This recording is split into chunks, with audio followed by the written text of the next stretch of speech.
Assalamualaikum warahmatullahi wabarakatuh. Kami dari kelompok 5 akan mempresentasikan hasil tugas kami. Saya Ahmad Toibizin. Saya sebagai moderator dari kelompok ini. Oke, kita lanjut. Kelompok kami akan membahas tentang hakikat ilmu pendidikan. Yang pertama, capaian pembelajaran. Capaian pembelajaran mencakup sekumpulan kompetensi dan lingkup materi yang disusun secara komprehensif dan bentuk narasi. Mencapai pembelajaran untuk pendidikan anak usia dini atau PAUD terdiri atas satu fase, yaitu fase fondasi. Mencapai pembelajaran untuk pendidikan dasar dan menengah terdiri dari 6 fase, yaitu fase A hingga fase F, yang meliputi seluruh mata pelajaran yang di jenjang pendidikan dasar dan menengah. Ada SD atau MI, SMP atau MTS, SMA atau MA, SMK atau MAK, ada SDLB, SMPLB, SMALB, paket A, paket B, hingga paket C, sesuai dengan pembagian tersebut. Yang pertama, ada fase A, mulai dari kelas 1 hingga kelas 2, dan fase B, kelas 3 hingga kelas 4, fase C, kelas 5 hingga kelas 6, fase D, kelas 7 hingga kelas 8, dan fase E, kelas 10. Yang terakhir, fase F, dari kelas 11 hingga kelas 12. Peserta didik kebutuhan khusus dengan hambatan intelektual dapat menggunakan CP pendidikan khusus. Sementara itu, peserta didik berkebutuhan khusus tanpa hambatan dapat menggunakan CP umum dengan menerapkan prinsip-prinsip modifikasi kurikulum. Yang selanjutnya, ada indikator capaian pembelajaran. Indikator capaian pembelajaran itu terbagi 9. Yang pertama, menganalisis hakikat, hierarki tujuan pendidikan, pilar-pilar pendidikan, aliran pendidikan, dan orientasi baru pedagogi. Yang kedua, menganalisis lingkungan pendidikan. Yang ketiga, menganalisis hakikat karakter dan pengembangan karakter individu dalam pendidikan. Yang keempat, menganalisis Pancasila sebagai moral bangsa dan berkaitan dengan pengembangan karakter bangsa dan masyarakat Indonesia. Nomor 5, menganalisis hakikat manusia sebagai makhluk individu, sosial, susila, dan religius. Yang ketujuh, menganalisis kedudukan peserta didik dalam proses pendidikan. Yang ketujuh, menganalisis pengertian fungsi dan peranan guru atau pendidikan dalam pendidikan. Yang ke-8, menganalisis hakikat pelajaran mengajar dalam proses pendidikan. Yang terakhir, ada menganalisis landasan-landasan dan asas-asas pendidikan dalam praktik penyelenggaraan pendidikan.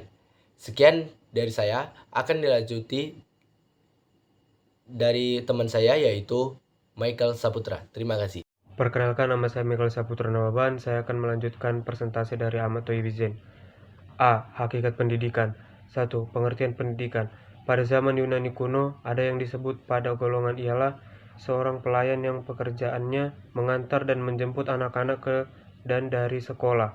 Di rumahnya juga anak-anak tersebut selalu ada dalam pengawasan dan penjagaan dan pembimbingan dari pedagogos tersebut, sehingga pada pedagogos lebih mengerti dan lebih memahami anak tentang hal-hal yang ia senangi dan tidak ia senangi. Karena pemahaman tentang anak, maka pedagogos dapat dengan mudah mempengaruhi anak itu dan mudah mengarahkannya. Baik, yang kedua ada tujuan pendidikan. Tujuan pendidikan yang merupakan suatu pernyataan yang jelas akan merupakan dasar utama bagi pemilihan metode, bahan atau materi pendidikan, dan pemilihan alat-alat atau menilai apakah pendidikan itu telah terlaksana dengan baik atau telah berhasil. Yang ketiga ada pilar pendidikan. Yang pertama adalah Learning to know salah satu dari pilar untuk mengetahui banyak hal yang sangat diperlukan dalam hidup dan kehidupan manusia. Yang kedua ada learning to do, salah satu pilar pendidikan yang menekankan pada aktivitas kemampuan untuk melakukan atau mengkualitasasikan dalam hidup dan kehidupannya dan yang sudah diketahuinya. Baik, sekian presentasi dari saya, akan dilanjutkan oleh Liza. Assalamualaikum warahmatullahi wabarakatuh. Perkenalkan, nama saya Reja Berana Sibuan dan akan saya lanjutkan pengertian tersebut, yaitu pendidikan karakter. Undang-Undang Nomor 20 Tahun 2003 tentang Sistem Pendidikan Nasional Pasal 3 menjelaskan bahwa pendidikan nasional berfungsi mengembangkan kemampuan dan membentuk karakter serta berdeban bangsa bermanfaat dalam rangka kecerdasan kehidupan bangsa. C. Hakikat manusia, individu yang memiliki sifat nasional yang bertanggung jawab, tingkah laku intelektual sosial yang mampu mengarahkan dirinya ke tujuan yang positif, mampu mengontrol dirinya, dan mampu menentukan nasibnya. D. Hakikat masyarakat, perubahan-perubahan sosial di dalam masyarakat Indonesia yang tidak dapat diputar kembali jarum jamnya, semuanya diarahkan kepada suatu tujuan untuk membangun suatu masyarakat Indonesia yang baru. Perubahan sosial yang terjadi dalam kehidupan masyarakat tidak terlepas dan bahkan merupakan hasil dari proses penyelenggaraan pendidikan. Dan presentasi selanjutnya akan diselanjutkan dengan teman saya, Mulia.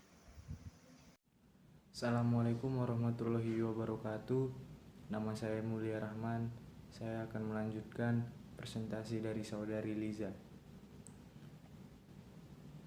C. Hakikat manusia, individu yang memiliki sifat rasional yang bertanggung jawab, tingkah laku intelektual dan sosial yang mampu mengantarkan dirinya ke tujuan yang positif, mampu mengatur dan mengontrol dirinya, dan mampu menentukan nasibnya. D.